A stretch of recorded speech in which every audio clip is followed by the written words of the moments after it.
শুভ সকাল বন্ধুরা, সবাই কেমন আছো তোমরা? আশা করি ভালো আছো।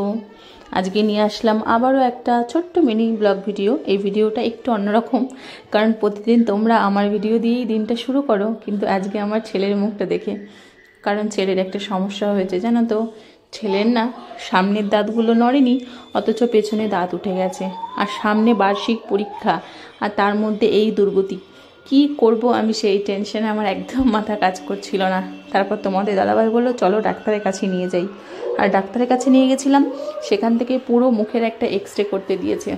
তো ছেলেকে নিয়ে চলে এসেছি নবদ্বীপ ভবানীতে, এই যে এখানে এক্সরে করাতে। তো এখানে ছেলে এক্সরে করছে, এরপর কিভাবে দাঁত ওঠাতে হবে না কি করতে হবে ডাক্তারকে দেখিয়ে তারপর ডিসিশন নিতে হবে।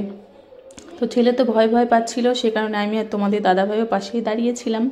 তো এই যে দেখো, এখানে ওর মুখের এক্সরে করছে, কারণ ওর সামনের দাঁতগুলো না একটাও নড়েনি, অথচ পেছনে সব দাঁত উঠে পড়েছে। এরকম যে কোনো দিন হয় সেটা জানতামও না, আমাদের তো একটা ওঠে একটা হয়। কিন্তু দেখো কি অবস্থা আজকালকার বাচ্চাদের, কি বলবো। অথচ কি করে দাঁতগুলো ওঠাবো সেটা নিয়েই আমরা বাবা মা দুজনেই চিন্তা করছি।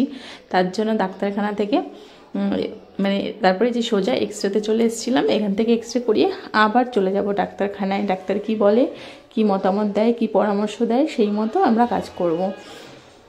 তো এখন নাকি অনেক বাচ্চাদেরই এমনটা হচ্ছে, তো জানি না কেন হচ্ছে এরকম। বর্তমান প্রজন্ম কতটা এগিয়ে মানে তা বুঝতেই পারছো। আমাদের সময় কিন্তু এরকম হতো না, তখন একটা দাঁত ভাঙতো, একটা দাঁত গজাতো, এরকম হতো। কি আর করা যাবে। এই যে এখানে এবার বসে আছি, রিপোর্টের জন্য হয়ে গেছে ছবি করা। এবার রিপোর্টটা দিলেই চলে যাব সোজা ডাক্তারের কাছে। আর এই যে ডাক্তার দেখানো হয়ে গেল। ডাক্তারবাবু বলল শনিবার কিংবা রবিবার স্কুল ছুটি আছে, ওই দিন তুলে নিন।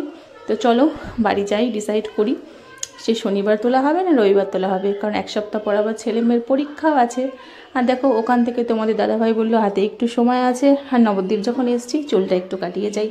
তো তোমাদের দাদাভাই এখানে চুল কাটিং করছে, হেয়ার কাট করছে, আর কি সব করছে। আর দেখো আমি এখানে বসে বসে বোর হচ্ছিলাম, তাই একটু টুকটাক লেস খেয়ে নিলাম। প্রতিদিন এই সিটটায় তোমাদের দাদাভাই থাকে আর অপর প্রান্তে থাকি আমি, কিন্তু আজকে ব্যাপারটা উল্টো হয়ে গেল। আজকে সমস্ত কিছু ও করছে, আর এখানে আমি ওয়েট করছি ওর জন্য। মোটামুটি 1-1.5 ঘন্টা লেগেছিল, তাতেই কিন্তু আমি বেশ বিরক্ত হয়ে গিয়েছিলাম যে কখন বাড়ি যাব কখন বাড়ি যাব, কারণ খিদেও পেয়ে গিয়েছিল, আর সঙ্গে ছিল আমার ছেলে, ও বদমাইশিও করছিল। তো আজকের জন্য এই ছোট্ট মিনি ব্লগ ভিডিও, অনেকদিন যাবৎ কোনো ভিডিও দেওয়া হয়নি লং ভিডিও, তাই এই ছোট্ট ভিডিওটা তোমাদের সঙ্গে শেয়ার করছি। কেমন লাগে আমাদের ভিডিও অবশ্যই জানিও। আর তোমাদের দাদাভাইয়ের নতুন লুক তো ইতিমধ্যে আমি শেয়ারও করে দিয়েছি, আর তোমরা অনেক অনেক ভালোবাসাও দিয়েছো। তো সবাই ভালো থেকো, সুস্থ থেকো। আর এই যে বদমাইশি চালু আছে। আর দেখো কি করলো, ওই দেখো মাথা দিয়ে এমন একটা গুঁতো দিল না, এবার আমার দাঁতটা ভাঙার জোগাড় ছিল আর কি আর বলবো, বেঁচে গেলাম।